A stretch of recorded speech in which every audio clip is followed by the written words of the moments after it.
Hello नमस्कार दोस्तों। जैसा कि आप सभी को मालूम है, एसएसबी कांस्टेबल ट्रेड्समैन भर्ती जिसके ट्रेड टेस्ट और डीबी स्किल टेस्ट चल रहे हैं, तो 30 अप्रैल का वेटरनरी ट्रेड का डाटा है। तो उसमें कितने पास किए और कितने फेल किए थे और कितने प्रेजेंट हुए थे, ठीक है भाई। और मैंने 29 अप्रैल का वीडियो बना दिया है, तो जिस भाई ने अगर नहीं देखा है तो वो वीडियो को जाकर देख सकता है कि उसमें क्या क्या प्रश्न पूछा है, ठीक है। तो ये 30 अप्रैल का वीडियो है, ठीक है। तो मैंने सही बताया था कि वेटरनरी ट्रेड का ट्रेड टेस्ट हार्ड हो रहा है भाई, ठीक है। मैंने सभी को बता दिया था, क्योंकि जब 29 अप्रैल को मात्र 60 बुलाए थे, उसमें से 22 पास किए थे, ठीक है। तो जो आए थे उसमें से भी आधे लड़के, ठीक है, आधे लड़कों को यानी पास कर रहे हैं जो भी आए हैं उनमें से, ठीक है भाई। और अपसेंटिंग मैंने बता दी है, अपसेंटिंग 10 से 20% तो लड़के अपसेंट हो रहे हैं, ठीक है। और 20 से 30% लड़कों को फेल किया जा रहा है, ठीक है। तो ये बता दो भाई, ठीक है, मैंने बता दिया था। आगे अब 30 अप्रैल का डाटा है। 30 अप्रैल में, ठीक है भाई, 70 लड़के बुलाए थे। 70 लड़कों को बुलाया गया था, मात्र उसमें से 52 लड़के आए। कितने लड़के आए थे? 52 लड़के, ठीक है भाई। ये 30 अप्रैल का डाटा है, 30 अप्रैल का, ठीक है, जिसमें से 70 बुलाए थे और 52 लड़के प्रेजेंट हुए। तो 52 लड़कों में से मात्र वेटरनरी ट्रेड का डीबी रो स्किल टेस्ट मात्र 27 लड़के क्वालिफाइड हुए। कितने? 27 लड़के क्वालिफाइड हुए, ठीक है। कितने लड़के हुए क्वालिफाइड? 27 लड़के, ठीक है। अगर इसका 3 गुना करें तो 27 3 81 होता है। तो एक ये भी अनुमान लग रहा है, तो इसमें से मात्र 30 से 35% लड़कों को पास किया जा रहा है, ठीक है। अगर प्रतिदिन निकालें कि एवरेज, तो 30 अप्रैल और 29 अप्रैल का डाटा है, तो मात्र 30 से 35% लड़कों को पास किया जा रहा है, ठीक है। और सबसे ज़्यादा प्रश्न पूछ रहे हैं, मैंने 29 अप्रैल के वीडियो में बता दिया है कि क्या क्या प्रश्न पूछ रहे हैं, ठीक है भाई। तो ये सभी भाई एक बार विशेषकर ध्यान रखना कि प्रश्नों को ज़रूर जांच लेना, ठीक है। जो भी प्रश्न मैंने बताए थे उस दिन और आज भी प्रश्न क्या क्या पूछा है वो भी मैंने बताऊंगा इस वीडियो में, ठीक है भाई। वीडियो को लास्ट तक जरूर देखना भाई, ठीक है। तो आगे चलते हैं। मैंने बताया था कि सभी को कुत्तों की प्रजाति, कुत्तों के रोग, ठीक है, कुत्तों के खाने का तरीका और घोड़ों की प्रजाति, सबसे अच्छा घोड़ा, ठीक है, और उनके रंग, ठीक है, और घोड़े की बीमारी, ठीक है, ये सभी को आनी चाहिए, ठीक है। और ये भी प्रश्न पूछा जो घोड़ी का गर्भाकाल होता है वो कितने दिन का होता है? गर्भाकाल, जो घोड़ी का गर्भाकाल होता है वो कितने दिन का होता है, ठीक है। कुत्तों के गर्भाकाल कितने दिन का होता है, ठीक है। गायों का गर्भाकाल कितने दिन का होता है, भैंसों का गर्भाकाल कितने दिन का होता है, और इनकी बीमारियों के बारे में जानकारी होनी चाहिए, ठीक है भाई। सभी की बीमारियों के बारे में जानकारी होनी चाहिए A to Z। और सबसे ज़्यादा मेन पॉइंट बनता है, मैंने 29 अप्रैल के वीडियो में बताया था और आज भी बता रहा हूँ मैं, 30 अप्रैल के डाटा में सबसे ज़्यादा प्रश्न आपके कुत्तों के ऊपर और घोड़ों के ऊपर पूछे जा रहे हैं। कुत्ते और घोड़ों के ऊपर प्रश्न पूछे जा रहे हैं। 90% प्रश्न इसी से रिलेटेड ही पूछे जा रहे हैं भाई, ठीक है। तो सभी भाई जिसका आगे आने वाला ट्रेड टेस्ट है 2 3 4 5 मई को, वो सभी इस कुत्तों के बारे में जानकारी और उनकी बीमारियां और उनके रोग और उनके इंजेक्शन, किस बीमारी में कौन सा इंजेक्शन लगता है, ये भी सभी को जानकारी होनी चाहिए, ठीक है।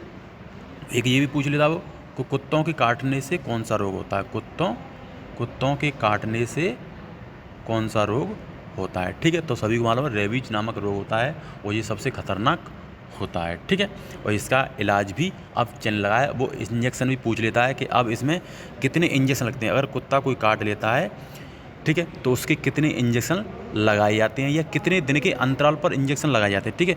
वो भी सभी को जानकारी इसमें होनी चाहिए कि जो कुत्ता काट लेता है उसका इंजेक्शन कितने दिनों के अंतराल पर लगता है, ठीक है।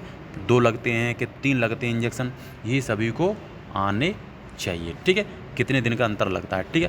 पहला डेज होता है, फिर 7 डेज़ होता है, फिर 21 डेज़ होता है, ठीक है। इस तरीके से फिर एक होता है 35 डेज़। इसके अनुसार ये सभी इंजेक्शन उसके लगाए जाते हैं।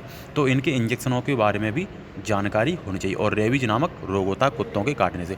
कुत्ता होता है, बिल्ली होती है और बंदर होता है। अगर ये तीनों चीज़ अगर काट लेंगे तो इनके काटने से एक ही रोग होता है, वो होता है रेबीज नामक रोग, ठीक है।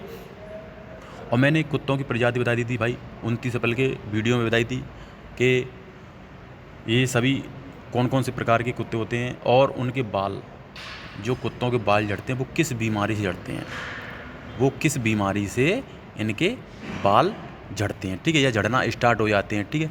या उनकी उम्र कितनी होती है, कुत्तों की उम्र कितनी मानी गई है, एक वो निश्चित नहीं होता है, लेकिन उनकी भी एक उम्र मानी गई, कितने साल के बीच इतना होता है, ठीक है। घोड़ों की उम्र कितनी की मान गया है, गायों को, ठीक है। ये सभी जानकारी होनी चाहिए। और इनके कम से कम सभी के, जैसे कुत्तों के 5 पार्ट्सों के नाम पूछेगा, कुत्तों के 5 पार्ट के नाम बताइए, ठीक है। पार्ट्स ऑफ बॉडी नाम बोलते हैं उन्हीं को, 5 भागों के नाम बताइए, उनके नाम पूछ सकता है। चाहे वो हिंदी में पूछ सकता है, इंग्लिश में पूछ, लेकिन ज़्यादातर इंग्लिश में भी भाई याद करके जाना सभी भाई, जिसका अगर टेस्ट है सभी भाई वो इंग्लिश में एक बार अंग्रेजी में याद करके जाना उनके शब्दों को इंग्लिश में क्या कहा जाता है, ठीक है। क्योंकि जो भी दवाइयाँ मिलती हैं इनकी बीमारियों का, वो ज़्यादातर 80% नाम उनके ज़्यादातर अंग्रेजी में ही लिखे जाते हैं। इसलिए ज़्यादातर सभी को ज़्यादातर अंग्रेजी में नाम ही याद होने चाहिए, ठीक है। और घोड़ों के नाम कम से कम 5 से 7 उनके पार्ट्सों के नाम याद होने चाहिए, ठीक है। और वो भी इंग्लिश में होने चाहिए, ठीक है। ये मैंने बता दिया है, ठीक है, ये ध्यान रखना। और उनके एक मैंने बताया था, मैंने उनके खाने का तरीका, ये मैंने बताया था उनका खाने का तरीका होना चाहिए कि किस तरीके से उसको उनको खाना खिलाया जाता है, या जो भी उनका चारा होता है घोड़ों का वो किस तरीके से खिलाया जाता है। और उनको जो कुत्तों को रखते हैं उनको रखने का स्थान को हम क्या कहते हैं, जो कुत्तों का स्थान है उसके रखने के स्थान को क्या कहते हैं, ठीक है। या घोड़ों का जो स्थान होता है, जो घोड़ा रहते हैं, घोड़े जो रहते हैं रहने के स्थान को हम क्या कहते हैं, ठीक है भाई। तो सबको मान लो अस्तबल कहा जाता है, ठीक है। तो ये सभी जानकारी होनी चाहिए। अस्तबल कहते हैं, जो भी घोड़े रहते हैं उनके स्थान को हम अस्तबल कहा जाता है, ठीक है, ये ध्यान रखना। और अगर एक ये भी प्रश्न पूछ लेता है, अगर कोई झुंड में काफ़ी घोड़ों को या कुत्तों को ढील लिया है तो अपने कुत्तों को हम किस तरीके से बुलाएंगे या किस तरीके से पहचानेंगे। तो पहचानने का तरीका भी होना चाहिए, पहचानने का तरीका भी होना चाहिए कि हम किस तरीके से पहचानेंगे या किस तरीके से उसको बुलाएंगे, ठीक है। उनका कुत्तों को मीट खिलाने का तरीका, कब किस दिन क्या खिलाना चाहिए, ठीक है, ये भी आपको सभी को जानकारी होनी चाहिए। और एक विशेषकर इम्पोर्टेंट बहुत बात होती है, इसमें लड़के काफ़ी निकल भी जाते हैं, टूल्स बहुत प्रश्न पूछे जा रहे हैं। टूल्स जो होते हैं, इंजेक्शन होता है, कैंचियाँ होती हैं, ब्लेड्स होते हैं, रुई होती है, इंजेक्शन होता है, तो टूल्स के बारे में भी जानकारी होनी चाहिए। जितने भी टूल्स, कैंचियाँ, रेज़र, जो भी उनका वो होता है वो सभी जानकारी आपको होनी चाहिए। टूल्स के बारे में जानकारी होनी चाहिए, ठीक है। किस टूल्स की किसके लिए किस टाइम पर उसका प्रयोग किया जाता है, ठीक है। तो ये सभी जानकारी होनी चाहिए वेटरनरी ट्रेड वाले, ठीक है। तो सभी को मैंने बता दिया था। 70 बुलाए गए थे, 52 आए थे और उसमें से मात्र 27 लड़कों को पास किया गया था। तो देखो 27 दूनी 54, यानी आधा लड़का पास किया, जितना आ रहा है उसमें से आधा किया जा रहा है, ठीक है। अब कितने भी आए तो कम से कम 40 से 45 लड़के % ही पास किए जा रहे हैं। तो 2 दिन के डाटा में एक आपका यही डाटा निकलता है कि लड़कों को मात्र 35 से 45% के बीच लड़कों को पास किया जा रहा है, ठीक है। ये ध्यान रखना है अपना खासकर। और मैंने बता दिया है कुत्तों की प्रजातियाँ, कौन सा जैपर डॉग होता है, ठीक है, ये अलग अलग तरीके होते हैं, एशियन डॉग होता है, ठीक है। और घोड़ों की प्रजातियाँ, सबसे अच्छा घोड़ा किस राज्य का होता है या किस तरीके से होता है, उसको पालने का तरीका आना चाहिए, ठीक है। तो आगे फिर मिलते हैं अगली वीडियो में। अगर किसी भाई का अगर कोई होता है 1 मई को हुआ है या 2 मई को हुआ तो अपना भाई डाटा कमेंट बॉक्स में दे सकता है, ठीक है भाई। तो इतना इस वीडियो में, आगे फिर मिलते हैं।